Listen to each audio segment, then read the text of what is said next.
Salut à tous, c'est Lunaris. Aujourd'hui le test de la Kawasaki Z900 RS de 2018. Allez, c'est parti.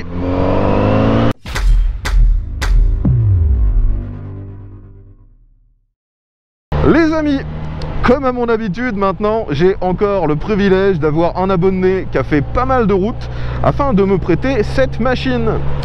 Donc, vous connaissez peut-être cette machine, il s'agit de la Z900 RS.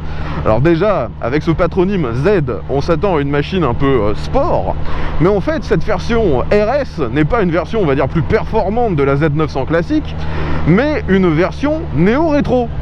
Donc déjà, quand on la regarde, cette machine, elle est absolument sublime. Elle reprend globalement les codes stylistiques des anciennes Kawasaki Z qui étaient vendues dans les années 70. Et franchement, je trouve que ils ont parfaitement marié le style des anciennes avec la modernité d'une moto toute récente. En plus, celle que je teste aujourd'hui est dans un coloris qui est vraiment très vintage, un orange qui lui va très bien, mais c'est pas orange pétant comme on a l'habitude de voir parfois sur des Z plus récentes. Là, c'est vraiment très classe, et la couleur principale, on le voit peut-être mal à la caméra, où on a presque l'impression que c'est noir, mais en fait, c'est un marron bronze très foncé et pailleté. Franchement, quand on regarde en détail cette peinture, c'est vraiment très valorisant, hein. Et bien sûr, cette Z900 RS est motorisée par la même base mécanique que sa petite sœur, la Z900, c'est-à-dire un 4 cylindres en ligne à refroidissement liquide, bien que celui-ci sur la version RS ait des petites ailettes pour faire illusion et donner un côté vintage, ça reste un moteur à refroidissement liquide. Ce moteur a été retravaillé afin de donner plus de sensations et de couple à bas régime, et sa puissance est un peu moins importante que sur sa petite sœur Z900.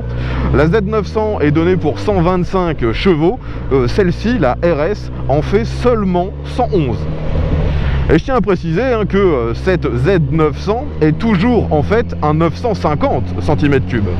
La machine que je teste aujourd'hui est globalement en configuration d'origine, il n'y a pratiquement pas d'option. La seule modification qui a été apportée et que vous pouvez très certainement entendre, c'est le silencieux. L'échappement a été modifié par un modèle de chez Miv, mais le propriétaire me disait que ça ne change que très peu la sonorité, parce qu'en fait sur cette machine en position basse vous avez un gros catalyseur qui globalement étouffe le bruit du moteur. Et également on a une grille de protection pour le radiateur, justement parce que le garde-boue avant semble un peu court et il aurait tendance à rejeter des cailloux directement sur le radiateur, d'où la présence de cette grille afin de protéger tout ça.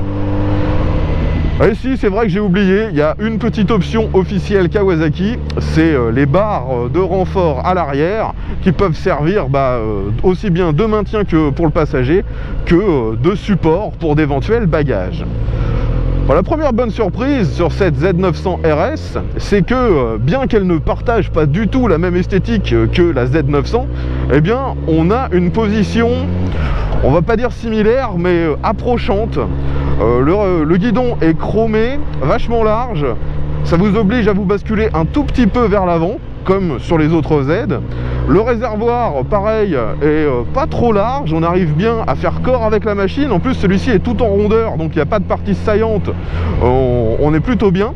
Et la selle, par contre, elle est un poil plus haute que sur la version Z900 classique. Moi, je fais 1m70 m et vous voyez que quand je m'arrête, j'arrive à toucher le sol, mais clairement, j'ai pas les deux pieds à plat, comme ça pouvait être le cas sur la Z900 classique. D'ailleurs, cette selle est plutôt jolie. On a quelques surpiqûres, pareil, ça donne un look assez vintage à la moto. Mais par contre, instantanément, je ne la trouve pas confort du tout, c'est même plutôt l'inverse. Là, je roule avec depuis peut-être 10 minutes et j'ai déjà mal aux fesses. La position de conduite permet de prendre les infos autour de nous sans réelle difficulté. On peut quasiment se retourner, mais il est vrai que le guidon étant très large, on a les bras qui partent un peu sur le côté, et donc si vous voulez vraiment regarder ce qui se passe derrière, il faudra quasiment lâcher le guidon afin de pouvoir facilement se retourner. Les deux rétros, eux, sont avec un look assez vintage, très rond. Par contre, ce qui me surprend, c'est qu'ils sont en finition noire. Alors que, vu le design de la machine, je pense qu'ils auraient été bien plus jolis en finition chrome. Pour l'instant, en ville, en roulant à 50 km/h, c'est comme tout bon 4 cylindres, c'est relativement souple, on est sur des rapports assez élevés, on reste à assez bas régime, et on a une facilité de prise en main qui est vraiment appréciable lorsqu'on est en ville. Alors forcément, c'est un roadster, donc on n'a pas de protection face au vent. Là, je roule à peine à 70 et déjà j'ai énormément d'air qui arrive sur mon casque. Alors me voilà dans un virage que je prends à basse vitesse, je suis en 3e et franchement ça se manie facilement. On ressent quand même le poids de la machine, elle est donnée pour 215 kg tout plein fait, mais ça ne pose pas trop de problème. À basse vitesse, le moteur est une fois de plus très souple et c'est facile à prendre en main. Comme d'habitude, j'ai utilisé cette route afin de tester l'accélération de cette machine. Donc je rappelle que c'est motorisé par un 4 cylindres en ligne de 111 chevaux. La moto pèse 215 kg tout plein fait. Et là vous voyez que j'ai plus beaucoup d'essence, donc elle doit faire un petit peu moins que ça. Cette moto a quand même de l'électronique. On a l'ABS déjà en sécurité. Et vous avez un traction control qui permet normalement d'éviter de perdre complètement le contrôle. Il est paramétrable sur 4 positions, c'est-à-dire 3 niveaux plus la déconnexion du système. Là actuellement je suis sur le 1, c'est-à-dire le plus permissif avant de le déconnecter. On est parti pour le test d'accélération. Let's go!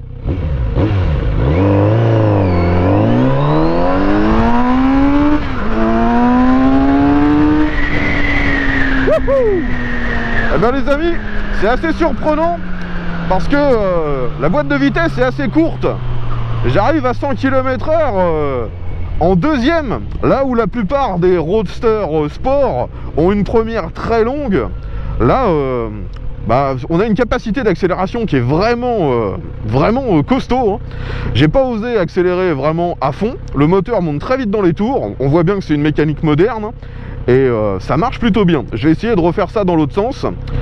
Je vais profiter d'être ici, bien sûr, pour tester un petit demi-tour. Donc je rappelle que je touche pas trop bien du haut de mon 1m70. Je signale mon intention de faire demi-tour. Je braque à fond. L'angle a l'air standard. Voyons si ça permet de rester sur l'espace de cette route. Alors pour les manœuvres, c'est vrai que la moto est un peu haute. Et je finis pile de l'autre côté. Donc l'angle de braquage est juste suffisant pour un roadster. On s'attendrait à mieux d'une machine avec un look un peu vintage comme ça. On est reparti pour le test d'accélération et ensuite je me concentre sur le freinage. Allez, let's go!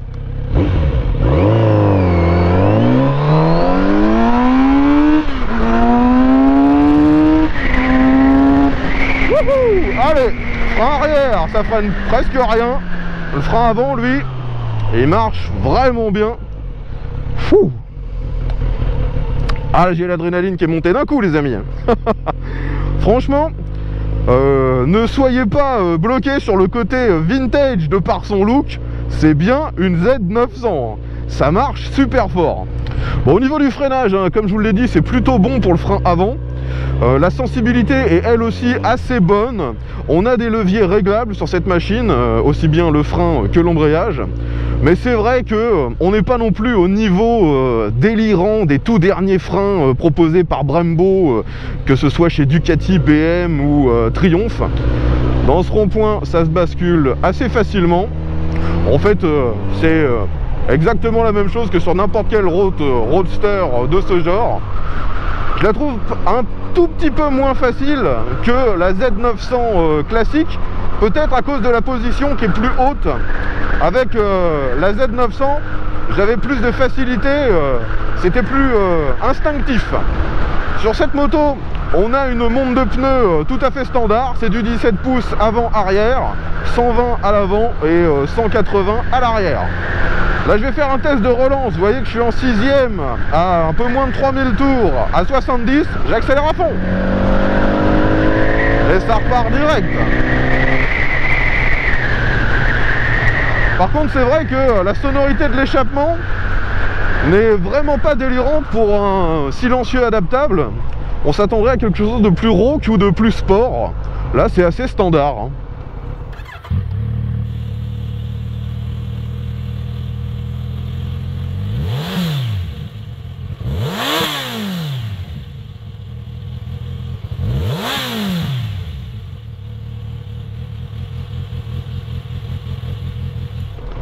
Au niveau des commodos, c'est une fois de plus assez identique aux autres machines de chez Kawasaki. Vous avez sur la gauche tout ce qui gère l'éclairage, ainsi que les feux de détresse, et vous avez des boutons afin de sélectionner les paramètres du tableau de bord. Sur la droite, démarreur et coupe-circuit. Donc tout ça c'est très simple, et c'est dans des plastiques standards. C'est pas au niveau de finition du reste de la moto. Le compteur, lui, est bien vintage. On a deux compteurs cerclés de chrome, un pour la vitesse, l'autre pour le compte-tour. Donc ça, c'est vraiment parfait. C'est ce que j'adore sur ces machines néo-rétro. Ça reprend le meilleur de ce qui se faisait avant. Et au milieu de tout ça, de manière assez discrète, on a un petit écran à cristaux liquides qui vous indique votre jauge de carburant, la température du liquide de refroidissement, le rapport engagé, le niveau d'aide que vous avez sélectionné pour le traction control. Vous avez aussi un petit voyant éco qui s'allume lorsque vous roulez de manière économique, une horloge. On peut aussi faire défiler et avoir consommation moyenne, consommation instantanée. Donc globalement, on a toutes les infos qu'on pourrait désirer. Alors ici, je vais faire un test de souplesse. Vous savez que c'est quelque chose que j'aime bien faire, et surtout sur les 4 cylindres en ligne. Donc là, je suis en 6e à 25 km/h. Voyons si ça reprend. Oui, ça reprend, ça vibre à peine. Donc comme d'habitude, avec les 4 cylindres en ligne, la souplesse est vraiment terrible. Et ça permet justement, lorsqu'on le désire, de cruiser à bas régime. Et vous voyez que dans cette configuration, j'ai le voyant éco qui est allumé en permanence. De nouveau, un petit virage à basse vitesse. Ce coup-ci, je le prends même en 5e. Et vous voyez, aucun problème. La machine se manie facilement. Elle est vraiment surprenante de facilité, hein. Alors là, je m'aperçois que j'essaie de redémarrer. J'étais même pas en première, j'étais en 2e. Et le moteur, il a tellement de patates de couple à bas régime que je m'en suis même pas aperçu. Voilà, pif, paf. Ouais, c'est vraiment facile, hein. Pour ça, toute la gamme Z est vraiment géniale, hein. La prise en main est hyper aisée. Et quand on veut accélérer, ça devient une balle. De nouveau, un petit coup de frein arrière. Le frein arrière, il freine vraiment pas terrible, hein. Ni en performance, ni en ressenti. J'arrive sur un Dodan que je vais bien sûr prendre à 30 km/h. Les suspensions sont assez fermes, hein. Sur cette machine à l'avant, on a une fourche inversée, ce qui peut sembler bizarre sur une moto qui se veut vintage, mais c'est une fourche inversée. Elle est d'ailleurs réglable. Et à l'arrière, on a un amortisseur. Pareil, c'est pas comme sa sœur, la W800, où il y en aurait un de chaque côté, hein. Là, c'est vraiment un seul amortisseur. Et c'est réglable également. Et franchement, c'est ce que j'aime en fait, c'est comme type de réglage. C'est ferme, mais en même temps, c'est pas désagréable. Après, c'est vrai que si vous êtes à chercher, à privilégier exclusivement du confort, vous risquez de trouver ça un peu tape-cul. Allez, on accélère un peu pour cette succession de virages. Et la différence en fait de comportement à bas régime, c'est qu'il y a vraiment quand même pas mal de couples en plus. Elle est plus brutale à bas régime que la Z900. C'est surprenant, elle est encore plus sensationnelle. Parce que ce qu'on utilise sur la route, c'est essentiellement les bas et les mi-régimes. Alors que la Z900 vous incite beaucoup plus à monter dans les tours. Cette version RS est, de mon point de vue, encore meilleure. Sinon, dans un virage, c'est très stable, c'est rassurant avec ce grand guidon. On a une facilité de placer la machine sans forcer. Et le frein fonctionne parfaitement bien. Et ce que j'adorais sur la Z900, qui est toujours le cas sur celle-ci, la RS, c'est justement le côté double visage.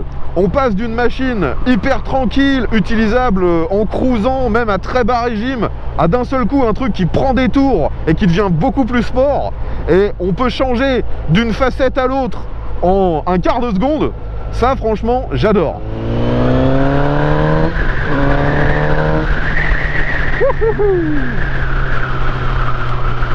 Et vous en apercevez sûrement, hein. j'ai vraiment jamais besoin d'aller dans la zone rouge, hein. Dès les 4-5 000 tours, ça marche déjà très bien. De nouveau, un petit rond-point.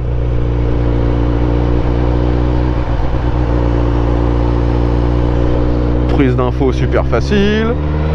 La machine se déplace toute seule. Je réaccélère à peine et tout de suite, je me retrouve largement au-delà de la vitesse des autres. C'est vraiment ce qui est génial avec cette motorisation avec une cylindrée assez élevée. C'est qu'on n'a pas du tout besoin de pousser le moteur dans ses retranchements. On a de la patate tout le temps. Comme quoi la puissance sur la route n'est pas forcément gage d'un meilleur comportement plus sensationnel, hein. Je préfère ce moteur de 111 chevaux à sa version de 125. Allez, un petit passage sur l'autoroute. Donc forcément, j'ai toujours aussi peu de protection. Donc sur l'autoroute, dès qu'on dépasse les 100 km/h, il faut vraiment avoir un casque très bien insonorisé. Sinon ça devient pénible. Allez, je fais un test de relance, je suis en 6ème à 100, j'accélère à fond. J'ai même pas le temps de lire la vitesse. Wouhou! Bon, forcément, avec une motorisation comme celle-ci, on peut monter à des vitesses complètement inavouables. Ce qui vous calmera, c'est la protection. On se prend énormément de vent, que ce soit sur le torse, sur la tête et même sur les bras et les jambes. Et une fois de plus, la souplesse de ce moteur permet de quasiment jamais changer de vitesse en fait. Là vous voyez, je suis sorti de l'autoroute, j'étais en 6ème, et bien maintenant je suis à 30 km/h et je suis toujours en 6ème. C'est du délire. Au niveau de l'éclairage sur cette moto, c'est assez moderne, on dira même que c'est très moderne. Ça reprend l'esthétique de ce qui se faisait avant, donc on a un phare rond à l'avant, on a des clignotants, on va dire, classiques, mais tout est à LED. D'ailleurs, le feu arrière est assez petit et très bien intégré dans le design de la partie arrière de la moto, j'aime beaucoup. Clairement, si vous voulez utiliser cette moto, même dans un trafic assez bondé, voire même à faire de l'interfile, ça ne posera pas de problème, hein. La machine est facile, elle est rassurante. Le seul problème qui pourrait vous arriver, si comme moi vous n'êtes pas très grand, c'est de perdre l'équilibre bêtement à l'arrêt, si jamais vous tombez sur un trou ou un truc qui glisse.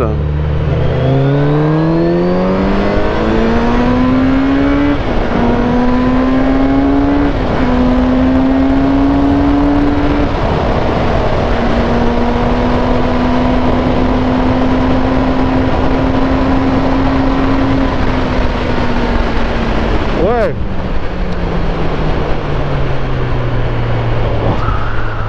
Eh ben, néo rétro, ouais, de nouveau beaucoup plus néo que rétro, hein. Les sensations, c'est vraiment une moto récente, hein. Cette machine, elle incite en fait à faire le con, tout autant, peut-être même encore plus, que la Z900. Maintenant, ils n'ont pas poussé le côté rétro jusqu'à la rendre aussi pratique qu'à l'époque. Si vous voulez, vous pouvez bien sûr démonter la selle, mais ça ne vous donne quasiment aucun espace de rangement. En dessous, ça vous donne l'accès à la batterie, au relais, au fusible. Et vous avez aussi l'espace pour mettre peut-être un gilet jaune, mais pas plus, hein. C'est très loin de ce qu'on pouvait avoir sur de vraies machines rétro. Au niveau de la consommation, c'est bien sûr quasiment identique à sa sœur, la Z900, vu qu'il s'agit du même moteur. D'ailleurs, l'indicateur de conso moyenne m'indique 6,5 litres au 100. Vu qu'on a un réservoir de 17 litres, si je me souviens bien, vous avez une autonomie, une fois de plus, qui est dans les moyennes. Après, si vous désirez rouler avec un passager, forcément cette version RS sera quand même bien meilleure que la Z900 qui elle est extrêmement désagréable quand vous prenez un passager, hein. La différence d'étage, on dira, entre vous et le passager sur un Z900 est vraiment pénalisant.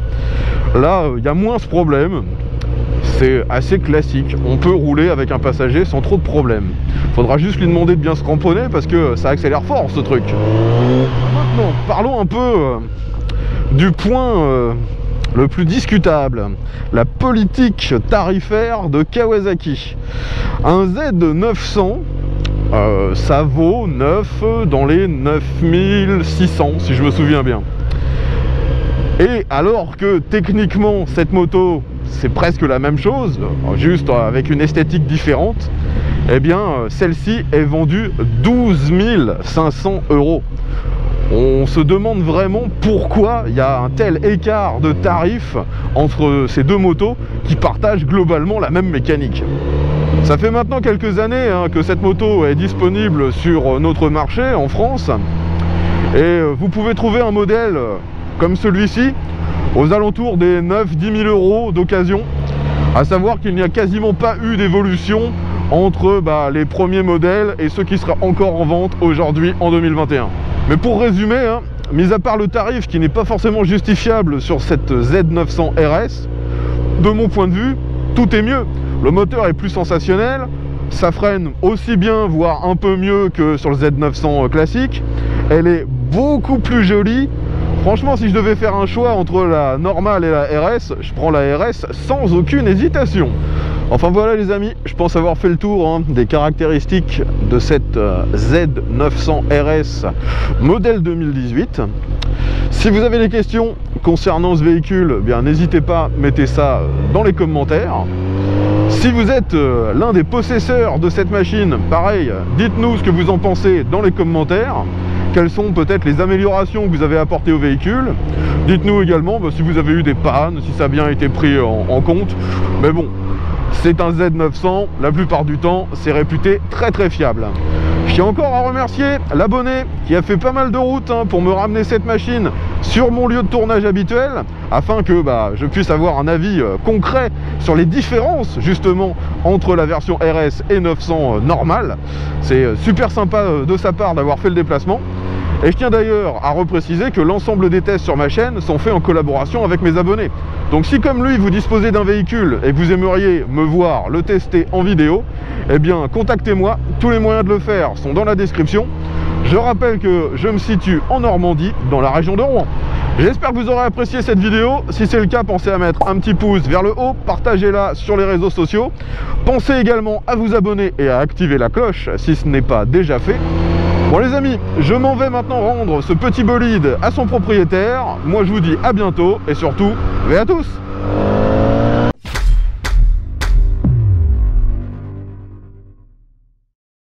Ce que j'adore aussi au niveau de l'esthétique sur cette machine, c'est les jantes. Vous pouvez voir qu'elles sont chromées, enfin polies, je ne sais pas comment dire. Elles sont vraiment magnifiques. Et c'est dommage qu'il n'y ait pas d'ailleurs plus souvent des motos avec ce genre de finition au niveau des jantes.